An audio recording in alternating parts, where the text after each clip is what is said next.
I really appreciate the opportunity to continue this conversation. And I know both our teams share a genuine commitment to advancing scientific discovery for public benefit and doing so responsibly. And my goal today is to find a structure for Article 16 in specific that honors Fisher's mission while keeping this venture viable for Atif and our investors. Thank you for willing to sit down and like you said, continue this sort of negotiation. We also are willing and looking forward to working with Mr. Iqbal, who I understand is your client. And like you said, at the end of the day, our main concern is to uphold the global accessibility that Article 16 allows for our university's patents, namely in countries that are underdeveloped or developing. And so I'm looking forward to hearing what you have to say. No, absolutely. That's something we value deeply too.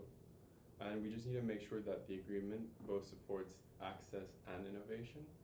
If the company really can't attract investment, then the drug may never make it to anyone. So that's, I think, my client's concern, whether rich or poor. So maybe we can explore an alternative to preserve both principles. Sure. With that being said, I'd be curious to hear what are some things you have in mind as far as amendments go, or revisiting the article goes, because I understand that's really the main issue here. A lot of the other, or most of the other terms of the license have been agreed upon. Mm-hmm. So as per my understanding, there's no conflict or no sort of disagreement on that front, but it's really Article 16, which I understand is the main concern here. As from what I understand, your client has been able to secure a deal with a VC, Mustard Mm-hmm. Seed LLC, for the amount of $5 million, but their concern is regarding the robustness of the IP, right? Yes. And so with that being said, I'd like to first maybe hear what your client's concerns are regarding that. Before we dive into that, I'd just like to I'd like you to help me understand how strictly the university interprets developing countries under Article 16. Mm-hmm. And for instance, are upper middle income countries like Brazil or China included because of policy, or is there some room to adjust based on market realities? So those countries are considered developing just based on the criteria of the countries as far as income goes and things of that sort. Just to go a little bit deeper into that, countries that are lower income, obviously, goes without saying. The thing with the upper middle income countries, why they fall in the developing categories, because also some of these countries have the means to produce the generic drugs at scale, and so Mm-hmm. a lot of lower income countries don't have the means to do it, and so these countries are kind of although there are three subcategories within the term a developing country, they're basketed and bundled together to ensure that sort of the fairness when it comes to the manufacturing and selling of generic drugs. I see. So I imagine part of the intention is to prevent pricing disparities. That is very correct, yes. Okay. Pricing disparities, yes, but at the same time also allow for free market competition. Mm-hmm. From what we understand and from what the data has told us, just over the years, is that when you have generic drugs being produced in developing nations that are accessible, you have a lot of players come in and mass produce these drugs, obviously carrying a different name brand, and regardless of what the brand is, the biological effects are the same.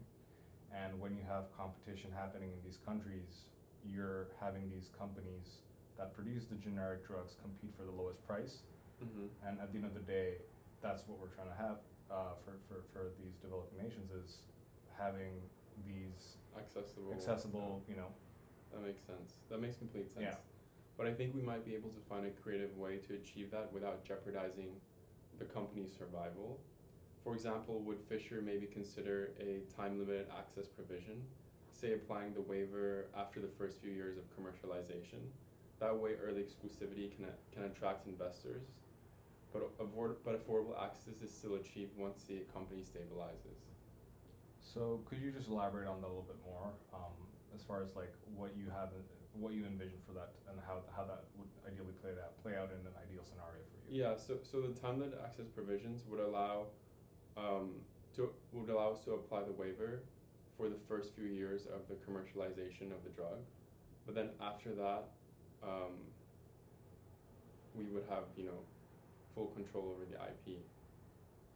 So that is something that the university would not be able to do, for the reason that, if I'm understanding what you're saying correctly, you're saying that you would allow, or you would like for the waiver to be only effective for a certain period of time, after which it would Once the company stabilizes. Once the company stabilizes, Yeah, and after that point, you would kind of go back to default, right? No, so I'd like obviously the company to take off, right? So the goal is to have the Article 16 go into effect after the company reaches a certain amount of stabilization and is able to get the drug out there, and then you can apply this Article 16 to the functions of the business. Okay, I understand. I mean, in any case, I think that is something that we would not be able to work with, just because our top priorities are, once again, to preserve the global access commitment in Article 16, and more so because we hope it'll serve as precedents for future negotiations with other pharma companies. So I hope you can at least imagine that if we do this for you, this would then be a precedence for other companies, and it just doesn't allow for a strict sense of, I guess, it doesn't allow for a sort of guaranteed protection of the IP itself. Mm-hmm. And the reason I say that is because, let's say that it's not guaranteed, for example, for when Mr. Iqbal's company will fully be up and running. This could take maybe a year, 2 years. It could even run the entire course of the 20 years of the patent, right? As with all things that are entrepreneurship related or startup oriented, there's a huge degree of uncertainty in the horizon. And kind of going off of just the integrity of your client, which we do believe that he's a very capable entrepreneur and capable leader, but it's just that for us it would be a gamble, and it would go against the university's priorities. So I guess here's a few ideas we could consider together. Sure. Maybe a limited enforcement waiver to low-income countries only. Right now, the range is quite broad. So potentially we just enforce a waiver to low-income countries only. That would give us a more robust IP protection. Maybe that's something you want to consider. So I appreciate you bringing that forward, but once again, if I can remind you from what I said earlier, is that a lot of low-income countries don't really have the means to mass produce this generic drug. And if we go off by what you're saying of just limiting it to the low-income countries, we risk the possibility of not enough companies being able to produce the drugs, compete in the market, and lower the price, thus effectively restricting the global access of the IP. And once again, that's just kind of reaching what the university stands for. No, of course. I think, back to what I said earlier, we definitely want to get the drug out there. Mm-hmm. I think it has the potential to really impact many lives. And I think the university has to also think in the terms of, who do they want to pick as their partner to commercialize this drug. I think Mr. Iqbal is doing his best to try and commercialize it. He has investors lined up, and this is really the only clause that is preventing him from securing the funding. And I'm trying to come to a middle ground where we can maybe limit enforcement waiver for now to just lower income countries, and then maybe broaden the scope from there, or potentially add a 3 to 5 year sunset clause before the waiver becomes active to provide him time to really commercialize a drug. Mm-hmm. So let me ask you this. I mean, just touching on what you said again, it would be very difficult to work with limiting the waiver only for low-income countries. Yeah. Let me ask you this. Right now, let's revisit the the sort of, I guess, like the conflict here, right? So it's really to do with your client or Mr. Iqbal's sort of relationship with Yeah. mustard seed, because they feel that they feel Article 16 of the agreement is doesn't allow for a strong IP agreement, right? Yeah, and they're reluctant to invest. Right, they're reluctant to invest the 5 million, and Exactly. if they're not able to invest the 5 million, your client won't be able to get the company up and running, Yeah, and so so on and so forth. commercialize Right, it. right. Yeah. That's all understood. So in that regard, has your client spoken to or reached out to any other VCs, or has your client seeked out means of maybe appealing to more global access oriented VCs that do more work with promising companies, targeting humanitarian causes or things of that sort. Essentially, what I'm trying to ask is, are there other VCs on the table that your client either has reached out to or is able to reach out to? As of now, Mustard Seed is our most promising VC. Okay. And it is our first choice. We've agreed on all the clauses, and it's difficult in these situations. Our client may have to negotiate different terms, but I think it's been quite amicable up till now, and there's just one loggerhead over clause 16, which is something we're hoping to resolve with Right.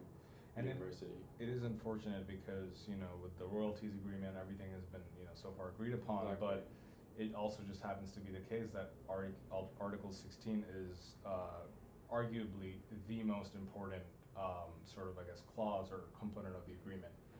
Just so you understand as well, there's a bit of a PR issue in the past where we didn't have this sort of waiver enforceability agreement or article in place with one of our previous licenses with another company, and their sort of mismanagement of company led to a sort of public outrage where their business activities were affecting people that were underserved, and this caused a big riot on university campus, right? Like on our campus, on the college grounds, students protested. They sort of went on a riot, and we just don't want anything like that to happen. And in fact, our university president, Mr. Young, he himself personally requested that Article 16 stay intact.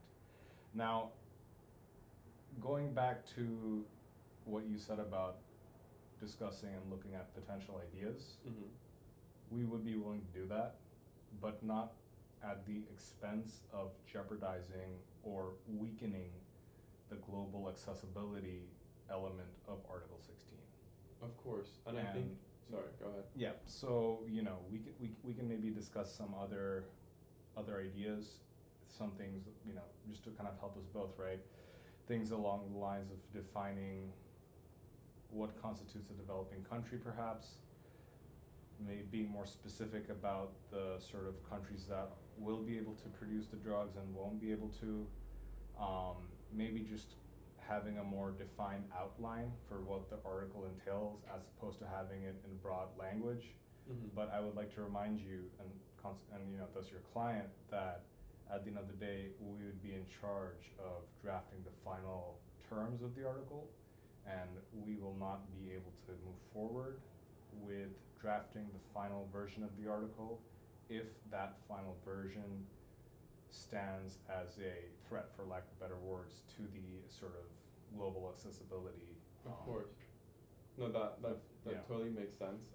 I'd like to maybe bring our attention back to limiting an enforcement waiver to low-income countries only, just because of the fact that we would be focusing on high-income countries, and then you can enforce a waiver on low-income countries. This way you touch on both spheres for a limited amount of time, which would allow us to commercialize the drug for a certain period of time, and then low-income countries will also be able to do the same, so you still have that global component going on under Clause 16. Is that something you're willing to reconsider? I think it's a great middle ground for us to meet halfway and really secure this investment from our investors, and also be able to commercialize a drug from your end in lower income countries. So you're really touching on both spheres, the high income and low income, and then potentially we could also have a time limit waiver that aligns with our ethics, but We could also frame it as a phased implementation of Article 16 rather than an exception. So Fisher's commitment to equitable access globally would still stand, but just in a way that makes innovation sustainable long term. But a part of accessibility is also, price is also baked in the sort of promise of accessibility, correct? Yes. And I understand your angle that if we limit it to low-income countries, we're still kind of meeting halfway because maybe some of the upper middle-income countries, they could be enforced upon. But remember, at the end of the day, a majority of the sort of companies and operations that sort of take on the responsibilities of producing generic drugs, these companies are situated in upper middle income countries. Countries such as Brazil, I forget the names, but China. yeah, China. So countries like that. So if we only limit it to lower income countries, we're not allowing for price competition to sort of naturally incubate and occur. And while I do see how Mr. Iqbal could feel that, having it only for lower income countries could allow that same element to take place, we just feel that given the data, given, what's out there, it won't have the same effect. Of course, but it won't have the same effect, I guess, if you're thinking about it in the big picture, but it's a limited time waiver, so it's only for a certain amount of time to allow us to establish ourselves. So the goal is still the same. We still want to, commercialize it globally for low, middle to high income. That's still our shared interest, but it would just give us some time to commercially, to make ourselves commercially stable, and then we can, talk about the limited time waiver reaching across, middle income countries so as well. My concern is once again with the limited time element also because your client's company is a startup. It's a biotech startup. Yeah. Although your client has a good business plan and everything looks in place, there's no guarantee for your client's company that if they have this sort of grace period to run their operations the way that you're kind of asking for, things will pick up speed and kick off and it'll be smooth sailing. And another main thing for us is that if we set this as the precedence for any further negotiations that we might have to do with other companies down the road, companies that are maybe even more mature, right? It just creates a sort of unfair precedence for other companies down the line, and not for them, but rather like these developing nations where ideally we'd hope that competition kicks in and prices get lowered and they're easier to access for people that are underserved. So I don't know if I'm making my point clear, but it's just I can't only think about Mr. Iqbal's company and move forward with this article from the sort of standpoint of Mr. Iqbal's startup, because whatever I do with Mr. Iqbal, ultimately your client, I would have to then do for pretty much everyone else that's to follow. This is where I'm really struggling. I totally understand. I just want to say that it is Mr. Iqbal's innovation under Fisher. Fisher owns the IP. The IP, Mm-hmm. but I think it's fair to give Mr. Iqbal a chance to really commercialize a drug, and by doing that, I think his goals are the same as yours. But in essence, we both want the same thing. We want it to be commercialized for low, middle, and high income. But I would suggest for global access to eventually be guaranteed in a structured way that doesn't deter investment for Mr. Iqbal, if we frame this as a phase enforcement clause, I can draft a language for review that sets clear definitions and a 3-year review period that would align with your policy enough to bring your leadership for approval. So essentially what I'm proposing is a phase enforcement over a period of time, but Clause 16 would still remain in effect after a phased period of time. So I'm asking basically for some more time for my client to be able to do that with the same shared goal as you, and some fairness because he did, create this innovation which is owned by Fisher University. That's fine. How about I suggest this? what if we shifted from sort of, I guess, debating like the territory coverage, because that's kind of what we're doing right now. What Yeah. if we shifted from that to maybe strengthening the guardrails of the sort of license agreement and the governance, right? So, what I mean by that is instead of having a sort of concrete agreement that, kind of like what you're saying for your client, that allows your client. Sorry, should I check if it's Yeah. that allows your client some time to maybe get the company up and running, commercialize the drug, like you said. Let's maybe, and just work with me here. Let's maybe move that aside, and then what we maybe can talk about is looking at the countries that fall under that category, and maybe based on country, like going country by country, create a guardrail of sorts, or sort of like a governance mechanism that allows for your company to potentially have enforceability in some countries but not in others, in a way that allows your client's company to gain benefits better than what the article currently states, with it being vague, and also still allows for accessibility.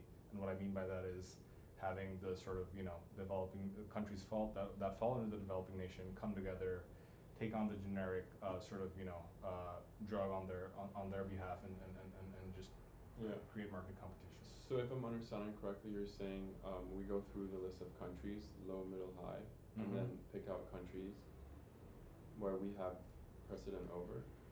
Right, or things along the lines that of where like countries that are willing and able to produce the generic drug, which is ideally what we want, right? Like it wouldn't be of much use for us, or for the global accessibility component of the article, if, let's say, a country like India, right, were to sort of fall under the enforceability basket, but then if they don't have the means to produce generic drugs, it doesn't really even apply for them, right? Because they're not able to mass produce and things like that. But then a country like Brazil, that's something maybe we can talk about. So the countries that are of, I guess, concern to Mustard Seed LLC, for as far as which basically, at least in their opinion, doesn't seem like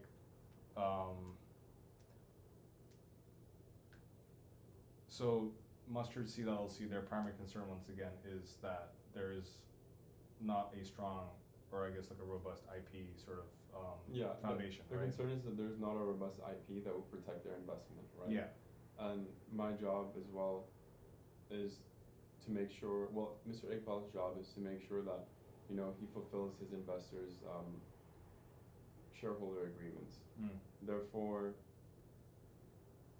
to your point, I think there's a leakage risk as well, because it can destroy early revenue streams. That's why I'd like to propose a phased implementation of Article 16, because there's no way of, ensuring that they're not going to, like, the generic drug is not going to leak into other markets, and that will really destroy the early revenue streams and kind of the formation of the company as a whole. So it could work against us, actually. So as far as the leakage goes, and once again, things of that sort, that's something maybe we can talk about, as far as like creating sort of governance protocols or parameters that allow for Mr. Iqbal's company to prosper in the markets that he is able to enforce the waiver in. But then if we're entering the realm of developing countries, there's so many subcategories within that, right? You have the upper middle income, lower income, and there's many countries that fall under those categories. And then even within those countries that fall under those categories, there are some countries that are more capable of producing the generic drugs on a mass scale, but then there are countries that are not as capable.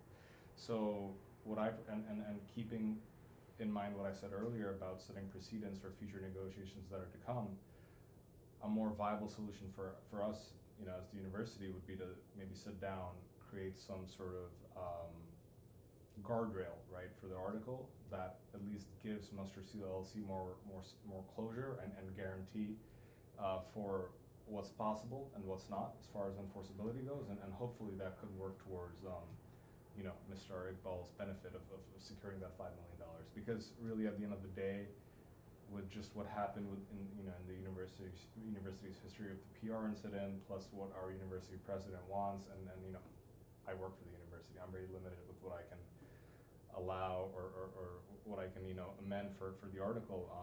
If it comes to a point where ultimately we're not able to come to an understanding for the sort of amendment of Article 16, as difficult as it may be, we might have to look for other private players to maybe take on the IP and hope to have them maybe try and commercialize it from their end. Although that is something we would ideally want to avoid, because we still want to uphold the integrity, and Mr. Iqbal has worked hard.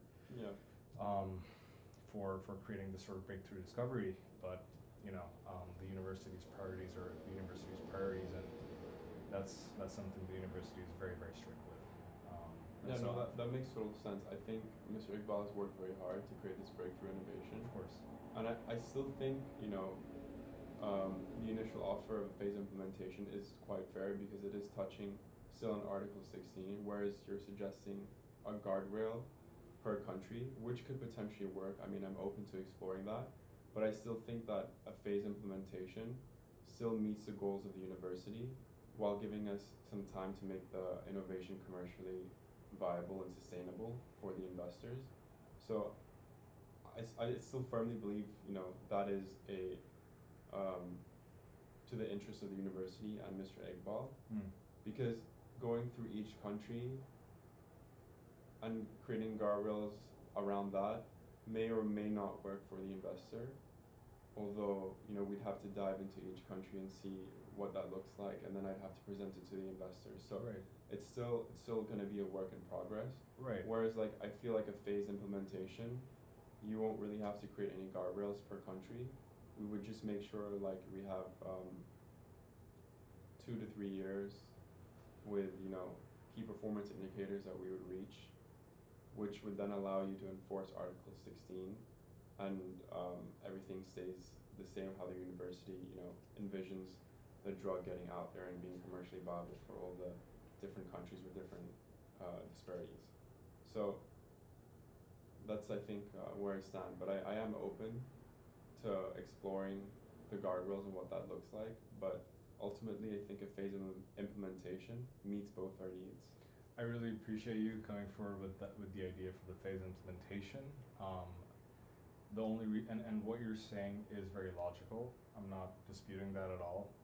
The only, or I guess the primary concern with the phase implementation is for what the precedents would be like for the precedents would have been set by that, and any other companies down the road, our university would have to honor that same sort of guideline for them as well. And the strict orders that I have as the associate director is,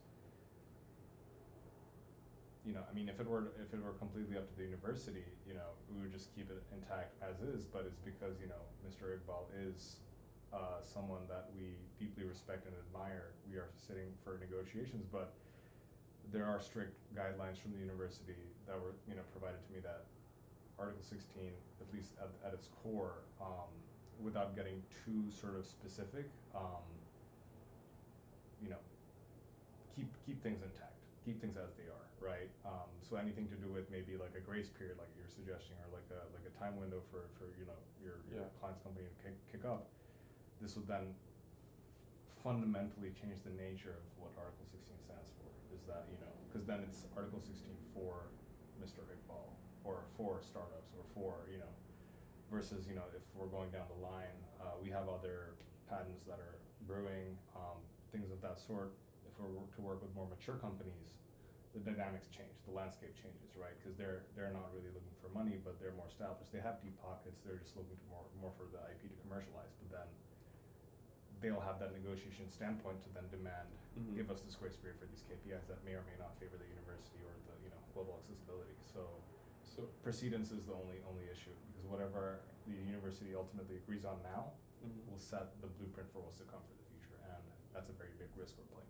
Of course, and I think we really appreciate you being flexible with Mr. Iqbal, I mean, after all, he did, create this breakthrough innovation, and I think it's only fair to give him, a chance and come to terms with, some sort of Mm-hmm. amicable solution towards Article 16. And I understand your points completely about, the precedence of Article 16 to, other people who want to do the same thing as Mr. Iqbal in essence. But what you're proposing, the guardrails, is actually, in essence, amending Article 16 already. So I think I'd like to understand more in specific how that would look like if we were to create guardrails per country. That would also kind of void Article 16 because you're actually diving deep into each country and changing that. So are you saying that that precedence will be also different for all the other innovations that you're gonna license to, or is this only for Mr. Iqbal? So if we're talking about precedence, right. here. So if I can just work with this with you layer by layer. So Yeah. in the outer layer, we're here negotiating with this once again because Mr. Iqbal has done a fellowship at our university, and this breakthrough did happen in the lab under the university, right? And so, like, once again, because we appreciate and admire Mr. Iqbal, we're willing to talk this out with Mr. Iqbal. Now, another thing is it's worth mentioning that the article prioritizes global accessibility, and a part of that is allowing developing nations to compete freely, right, with the generic drugs. Yes. Now, the term developing countries is not something that is static, and what I mean by that is you have countries hopping in and out of the developing country category pretty much every year. And so if we were to go our route, the route I'm proposing, with looking at the sort of statistics, if you will, of each of the countries, and then determining if that country is either yes, you can enforce, or no, you cannot, we can allow Mr. Iqbal and his startup to sort of, or I guess in effect, in essence, the guardrail to take place for the countries that fall under the developing country category from this coming year, and have those countries locked in to where, Mr. Iqbal is able to sort of, I guess, relative to, where we're at right now, at least favorably operate his business in those countries, and then, the countries that are not within the sort of guardrails, obviously, then he won't be able to enforce it. But that would at least allow for us to uphold the sort of accessibility element of the article, because in effect what we're doing is we're considering the developing countries that are qualified or considered developing, and it's not always changing. So for example, if we didn't have guardrails 3 years down the line, a country that was maybe once developing is no longer developing because of their GDP growth or their sort of or however they measure that element. Then you see your client is sort of in some sort of a uncertainty, right? As far as okay, last year they were developing, this year they're not. What's going on? And that I feel like also would add uncertainty to your client's VC company, Mustard Seed LLC. If we were to make things less gray, more black and white, focus on the granularity of things, and by that I mean going country by country, setting parameters that's appropriate for each country, as far as enforceability of the license goes, or the patent goes. We would like to believe at least your VC could understand that and respect that, and given everything we've said from our university standpoint, have that as a strong foundation for investing in your client's company, the $5 million. It seems like your proposed offer with the guardrails has many moving parts, right? Because one country may not be developing country than the next country, whereas a phased implementation really guarantees that you're able to implement Article 16 fully, but just giving Mr. Iqbal a certain amount of time to to make the innovation commercially viable and sustainable, which I think is more straightforward without changing anything. And I think it's okay to give that precedent to, other people that come with innovations and want to commercialize it, because it really gives them the opportunity to, implement and stabilize their company. Right, but once again, the university's concern with that is, I guess our concern is that not all companies that come our way will be startups, if that makes sense. So not all companies would be looking for that grace period, or not all companies will be sort of, needing that time to sort of get themselves up and running. And so the concern is, if we were to enter a clause, let's just say Article 16 now says everything that are already said, plus allowing our partner company to, for maybe 3 years, 4 years, based on KPIs, things like that, whatever the final term is. But let's say if that's in effect in the article now, this now applies for all the companies that are to come. It could be big pharmas, it could be mid-sized, mid-cap companies, it could even be startups like your clients, again, right? In which case it would be favorable. But then again, not all startup or not all entrepreneurs are like Mr. Iqbal. Of course. We understand Mr. Iqbal, we know him, but we can't guarantee that same sort of trust for other companies and other entrepreneurs that are to come. So that's really where the sort of difficulty arises. I totally understand that, but I also think it's not like a black or white case. I think when you're licensing an innovation, it takes time choosing the right partner, and I think Mr. Iqbal with the fellowship and the breakthrough innovation is a great partner to really bring this innovation to life. So to your point, for sure, different companies, startup or big pharma or medium-sized companies, may take different amounts of time. But if you were to consider that, I think it's okay to give that precedent, because it takes time anyways to, create the drug and distribute it. So I think that's a fair amount of time, even to provide anyone with a phased implementation. In essence, if you were considering to go that route. But I feel like the guardrail, since there's so many moving parts, in effect, is not very valuable to Mr. Iqbal and his investors. I see. But at the end of the day, he wants the same thing. He wants Article 16 to be still in effect, because he believes Of course. Yeah, he believes the importance of, globally commercializing this drug so everyone has access to it, whether it be, cheaper generic versions or expensive expensive versions of the drug. But in essence, he just needs some time to stabilize the company, and is open to So then let's put the spotlight on the sort of solution you're proposing, right? If I can ask you, let's say that we do put Article 16 in effect in the way sort of you're looking to sort of amend it. How would you, for the time that Mr. Iqbal takes to get his company up and running, that's not guaranteed as well. Like, yeah, I think nothing is guaranteed. Nothing's guaranteed, but let's still try to, at least to the best of our ability, stay within the realm of what is probable and what is not probable.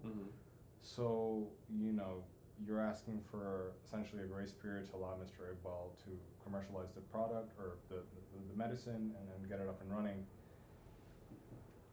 Do you have any ways to, or have you thought of any ways to reduce the revenue risk in the developing countries for the time that Mr. Iqbal is producing the drug and getting the product up and running in the market? And what I mean by that is, let's say for the time that we give Mr. Iqbal, right, to basically work on his company, there's a foregone cost of that, and the cost here is the revenue that other generic drug companies could have taken on, started manufacturing, started distributing, developing the markets, developing their marketing strategies, developing their manpower, their production lines, things like that. How do we account for that? So going back to what I proposed earlier, a limited enforcement waiver to lower income countries only. This way you can work on both hemispheres. We work on the high income. You allow the licenses to the lower income countries. This way you're working on both hemispheres, and then eventually it will reach, middle income countries as well. So could you repeat that one more time? So you're saying that so I'm clear about the lower income countries component, but Yeah. for, let's say, the upper middle income countries that are still within the developing countries, how do you propose to tackle that realm as So- far as So that,